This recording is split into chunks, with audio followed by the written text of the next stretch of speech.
que je vous demande, c'est de me dire, franchement, si un jour je ne suis plus en état. Il a été maître de sa vie, il a été maître de sa mort. En toute lucidité, il est rentré dans ses rivages, les yeux ouverts. Il est certain qu'il avait fait dans sa tête certainement un calcul de probabilité avec le concours de son médecin, en comptant le nombre de jours qu'il restait normalement à vivre. Il a défié la médecine, il a défié la maladie, il voulait être au rendez-vous. Moi, je ne voulais pas y aller. Et en fait, mon père a vraiment insisté pour qu'on y aille. Donc, c'était très, très important. Et moi, je n'avais pas mesuré à quel point à ce moment-là. Il s'était fâché quand je lui avais dit que j'avais pas envie d'y aller, qu'il ne se fâchait jamais. Hein, mais il était, je me souviens qu'il était en colère. Et donc, on a fini par y aller.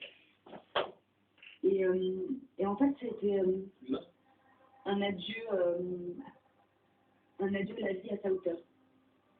Il était debout physiquement, et contrairement à tout ce qu'on peut se dire, intact, ça va vraiment. J'étais un peu sauvé du tout aussi. À ce moment-là, de la maladie, c'était tout à coup, je sais pas, il y avait une sorte de tellurique qui a rejailli, mais vraiment à la faveur de ce lieu-là. Ça a replacé la mort dans une autre dimension, dans sa dimension plus sacrée que physique.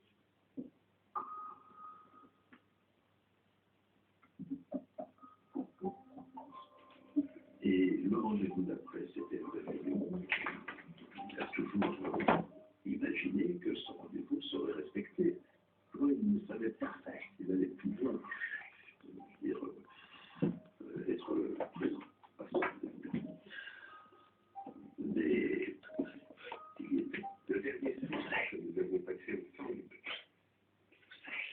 Ce funèbre réveillon, il est à moitié fini.